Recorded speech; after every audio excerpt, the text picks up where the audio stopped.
Grendel's Labyrinth, Book 4 in the John Decker series. Written by Anthony M. Strong. Narrated by Jet Malakai. Prologue. Ireland, 1495 A.D. Brother Daglin O'Callane laid down his Bible on the small wooden desk, pushed his stool back, and stood up. Having spent the last several hours in silent prayer, he now felt the first flutters of uncertainty for the duty which lay ahead. He crossed to the window, looked out over the darkened evening landscape, toward the barely perceptible flickers of yellow light that marked the distant village. It was the tithes from this small community that kept the monastery in operation.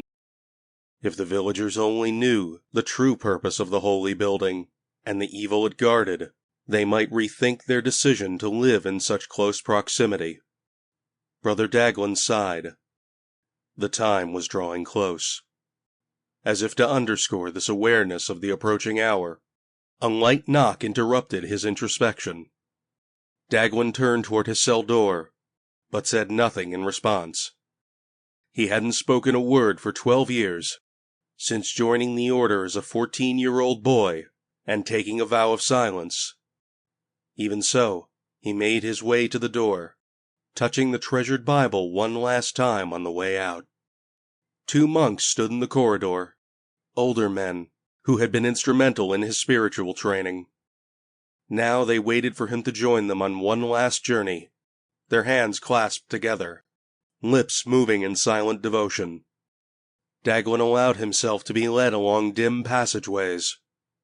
They moved single file, one monk ahead of him and one behind, until they reached the monastery's nave.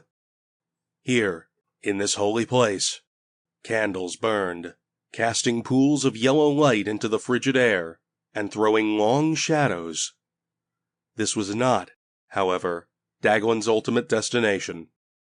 They continued on, through the south transept, and down a set of narrow stone steps that wound into the underbelly of the building. The crypt was noticeably colder than the nave, surrounded as it was by thick, windowless stone walls that held back the frozen earth beyond. The air was stale, as if it had been trapped here for an eternity. Daglin wondered if it was the proximity to what lay ahead that tainted the atmosphere so. This place was the opposite of all that went above. It was unholy, godless. A chamber older. Sample complete. Ready to continue?